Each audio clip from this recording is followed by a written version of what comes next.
ఆఫీసులో ఎవరి పనుల్లో వారు బిజీగా వర్క్ చేసుకుంటున్నారు. ఇంతలో మా బాస్ బాగి సార్ వచ్చి, ఈరోజు మన ఆఫీసులో పనిచేసే నాగసార్ ఫస్ట్ మ్యారేజ్ డే ఆఫీసులో మనందరినీ సార్ ఇన్వైట్ చేస్తున్నాడు. అందువల్ల మనందరం తప్పకుండా వెళ్ళాలి. మీరు మీ వర్క్ తొందరగా కంప్లీట్ చేసి పార్టీకి వచ్చేయండి అని చెప్పి వెళ్ళిపోయాడు. అందరూ వాళ్ల వర్క్ కంప్లీట్ చేసి ఒక్కొక్కరుగా వెళ్తున్నారు. నేను కూడా తొందరగా వెళ్లాలని నా వర్క్ ఫాస్ట్గా చేసుకుంటున్నాను. ఇంతలో నా ఫ్రెండ్ రాజు ఇదే ఆఫీసులో నాతోపాటు పనిచేస్తాడు. రోజు నేను వాడు కలిసేవాడి బైక్ మీద ఆఫీస్కు వచ్చేది. వెళ్దాం పదా అన్నాడు. రేయ్, ఇంకా వర్క్ కంప్లీట్ కాలేదు, కాసేపు ఆగు వెళ్దామన్నాను. రేయ్, నాకు కొంచెం బయట వర్క్ ఉంది, నువ్వు కంప్లీట్ చేసుకుని ఆటోలో వచ్చేయ్ అన్నాడు. నేను కాదనలేక సరే వెళ్లమని చెప్పాను. వాడు వెళ్ళాక ఒక అరగంటలో వర్క్ కంప్లీట్ అయింది. ఆఫీసు నుండి బయటకు వచ్చి రాజు ఉన్నాడేమోనని కాల్ చేశాను. చెప్పరా కృష్ణ, ఎక్కడ ఉన్నావు? రేయ్, ఇప్పుడే ఆఫీసు నుండి బయటకు వచ్చాను. అవునా, నేను సుశీల షాపింగ్ వచ్చాము, ఇంటికి వెళ్తున్నాము. సరే వెళ్ళు, నేను ఆటోలో వస్తాను. సరే బాయ్.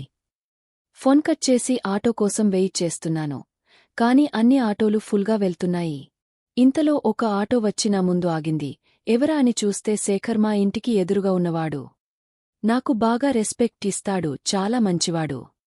శేఖర్ నువ్వా అంటూ బ్యాక్ సీట్ చూశాను. అతని భార్య జయంతి ఉంది. ఎక్కడికి వెళ్ళి వస్తున్నారు? హాస్పిటల్ వెళ్ళాం సార్. సరే, నువ్వు ఫ్యామిలీతో వెళ్ళినట్లు ఉన్నావు, మీరు పదండి, నేను వేరే ఆటోలో వస్తాను. పర్లేదు రండి సార్. కాదనలేక నేను ఎక్కి కూర్చున్నాను. జయంతి కొంచెం జరిగి కూర్చుంది.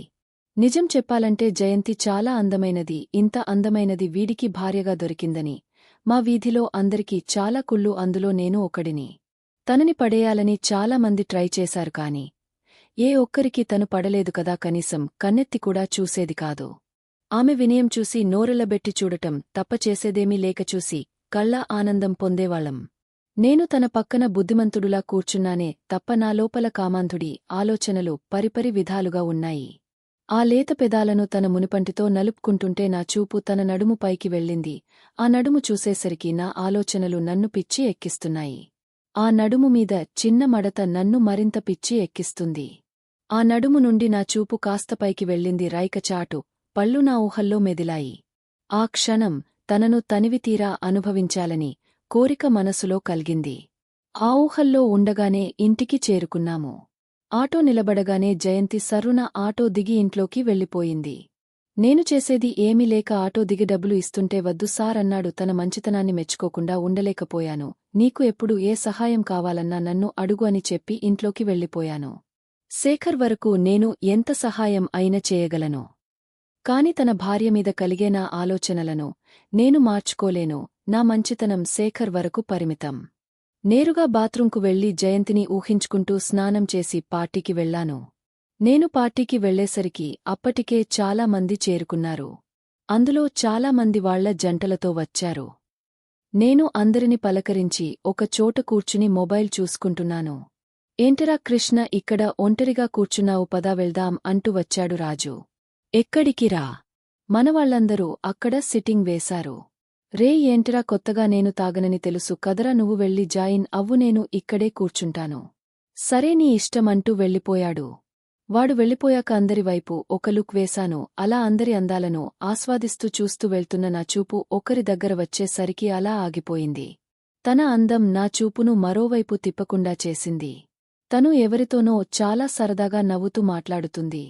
ఆ నవ్వు నన్ను నేను మరిచిపోయేలా చేస్తుంది. తనని అలాగే చూస్తూ ఉంటే ఇంకా ఇంకా చూడాలనిపిస్తుంది.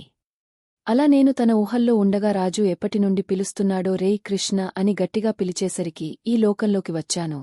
ఏంటిరా, ఏమీ ఆలోచిస్తున్నావు? నీ మైండ్ను ఎక్కడ పెట్టావు? పిలిస్తే పలుకవేమి? ఏం లేదురా. ఏమిటిరా, అప్పుడే అయిపోయిందా? లేదురా, సుశీలకు చెప్పకుండా వెళ్లాను, నన్ను వెతుకుందని చెప్పి వెళ్దామని.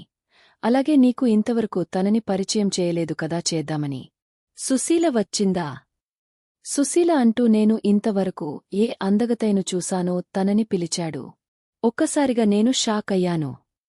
రాజుగాడికి ఇంత అందమైన భార్యనా? అందుకే వెధవ ఇంతవరకు ఒక్కసారి కూడా ఇంటికి తీసుకెళ్లలేదు అంటూ మనసులో వాడిని తిట్టుకున్నాను. సుశీ, వీడు నా ఫ్రెండ్ కృష్ణ. మీరు రోజూ చెప్తుంటారు ఈ సార్ గురించే కదా? అవును సుశీ, చాలా మంచివాడు. నమస్తే సార్ అంటూ సంస్కారంతో నమస్కారం చేసింది. తను సంస్కారానికి నేను నమస్కారం చేశాను. మీ గురించి రోజు చెప్తూ ఉంటాడు సార్. అవునా, చాలా థాంక్స్ అంటూ మనసులో రాజుకు థాంక్స్ చెప్పుకున్నా. తను నవ్వుతూ మాట్లాడుతుంటే తన వైపు అలాగే చూడాలనిపిస్తుంది. ఇంతలో రాజును ఎవరో పిలిస్తే మీరు మాట్లాడుతూ ఉండండి, ఇప్పుడే వస్తాను అంటూ వెళ్ళిపోయాడు. ఇప్పుడు నేను సుశీల మాత్రమే ఉన్నాం. ఏంటి సార్ మీరు వెళ్లరా? అయ్యో లేదండి, నాకు అలవాటు లేదు. నిజమా? లేకపోవడమే చాలా మంచిది కాని నీలాంటివాళ్లు కూడా ఈ జనరేషన్లో ఉన్నారంటే నమ్మలేకపోతున్నాను. అవునా? నమ్మాలండి, కొన్నింటికి నమ్మకమే సమాధానం. బాగా చెప్పారు సార్.